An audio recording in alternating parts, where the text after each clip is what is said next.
जय श्री राधे। पूज्य श्री सद्गुरुदेव भगवान के चरणों में प्रणाम। आज पूज्य श्री भाई जी कहते हैं, भगवान श्री कृष्ण स्वयं ब्रह्मा जी से कहते हैं, जो कृष्ण कृष्ण कृष्ण यों कहकर मेरा प्रतिदिन स्मरण करता है, उसे जिस प्रकार कमल जल को भेद कर ऊपर निकल आता है, उसी प्रकार मैं नरक से उबार लेता हूँ।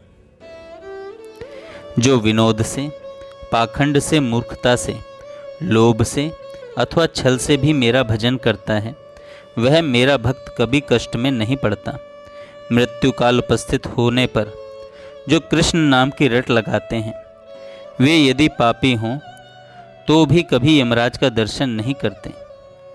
पूर्व अवस्था में किसी ने संपूर्ण पाप किए हों, तथापि यदि वह अनंत काल में श्री कृष्ण नाम का स्मरण कर लेता है तो निश्चय ही मुझे प्राप्त होता है।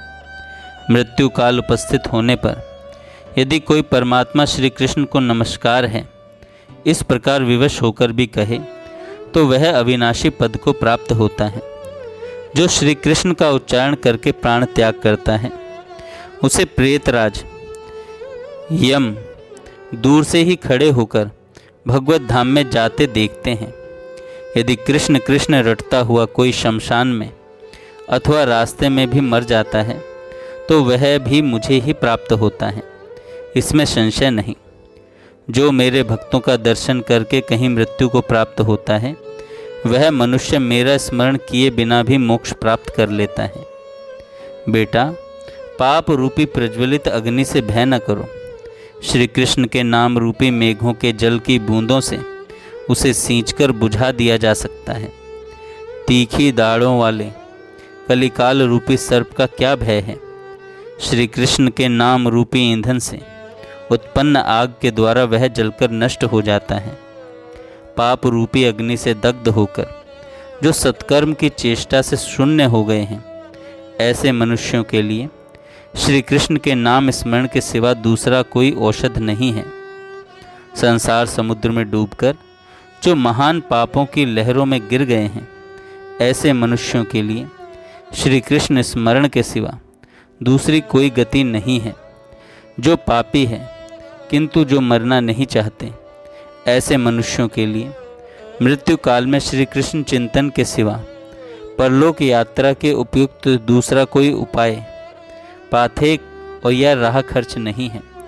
उसी का जन्म और जीवन सफल है और उसी का मुख सार्थक है, जिसकी जीभ सदा कृष्ण कृष्ण की रट लगाए रहती है। समस्त पापों को भस्म कर डालने के लिए मुझ भगवान के नाम में जितनी शक्ति है, उतना पाप कोई पातकी मनुष्य कर ही नहीं सकता। कृष्ण कृष्ण के कीर्तन से मनुष्य के शरीर और मन कभी शांत नहीं होते, उसे पाप नहीं लगता और विकलता भी नहीं होती। जो श्री कृष्ण नाम उच्चारण रूपी पथ्य का कलयुग में त्याग नहीं करता, उसके चित्त में पाप रूपी रोग पैदा नहीं होते। श्री कृष्ण नाम का कीर्तन करते हुए मनुष्य की आवाज़ सुनकर दक्षिण दिशा के अधिपति यमराज उसके 100 जन्मों के पापों का परिमार्जन कर देते हैं।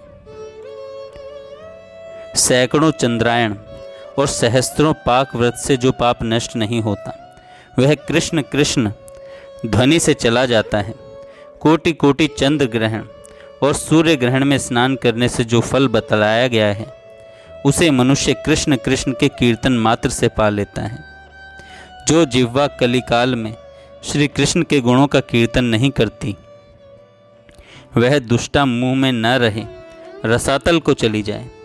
जो कलयुग में श्री कृष्ण के गुणों का प्रयत्न पूर्वक कीर्तन करती है, वह जीभ अपने मुख में हो या दूसरे के मुख में हो, वंदना करने योग्य है। जो दिन रात श्री कृष्ण के गुणों का कीर्तन नहीं करती, वह जीभ नहीं, मुख में कोई पापमयी लता है, जिसे जिह्वा के नाम से पुकारा जाता है।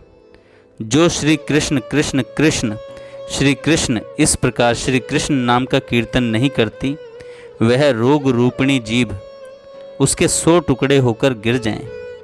योगेश्वर सनक जी श्री नारद जी से कहते हैं, सतयुग में ध्यान, त्रेता में यज्ञों द्वारा यजन और द्वापर में भगवान का पूजन करके मनुष्य जिस फल को पाता है उसे ही कलयुग में केवल भगवान केशव का कीर्तन करके पा लेता है।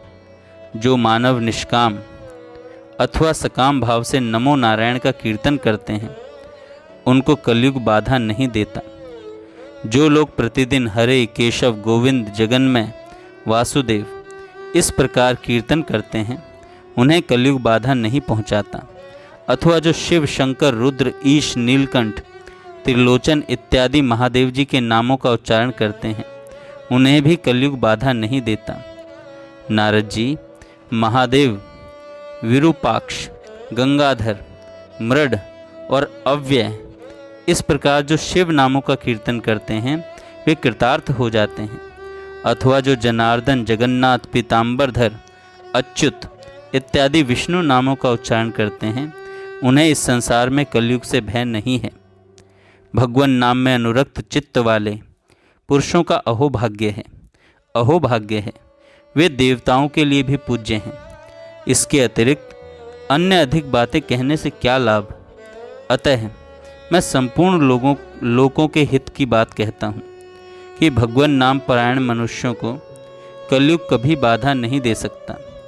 भगवान विष्णु का नाम ही मेरा जीवन है।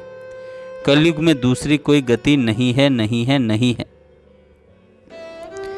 श्री श्रुतदेव जी कहते हैं नारद महापुराण में, हंसी में भय से क्रोध से द्वेष से काम से अथवा स्नेह से पापी से पापी मनुष्य भी यदि एक बार श्री हरि का पापहारी नाम उच्चारण कर लेते हैं तो वे भी भगवान विष्णु के निरामय धाम में जा पहुँचते हैं। भक्त प्रहलाद कहते हैं जो मनुष्य नित्य कृष्ण कृष्ण कृष्ण का जप करता है कलयुग में श्री कृष्ण पर उसका निरंतर प्रेम बढ़ता है। जो मनुष्य जागते सोते समय प्रतिदिन कृष्ण कृष्ण कृष्ण कीर्तन करता है वह कृष्ण स्वरूप ही हो जाता है। कलयुग में श्री कृष्ण का कीर्तन करने से मनुष्य अपनी बीती हुई 7 पीढ़ियों और आने वाली 14 पीढ़ियों के सब लोगों का उद्धार कर देता है। यमराज अपने दूतों को आदेश देते हैं जहाँ भगवान विष्णु तथा भगवान शिव के नामों का उच्चारण होता है वहाँ मत जाया करो। इस पर उन्होंने हरि हरि की 108 नामों की नामावली कही है जो धर्मराज रचित सारे पापों का बीज नाश करने वाली सुललित हरिहर नामावली का नित्य जप करेगा उसका पुनर्जन्म नहीं होगा, उसका पुनर्जन्म नहीं होगा। जय श्री राधे, जय श्री राधे।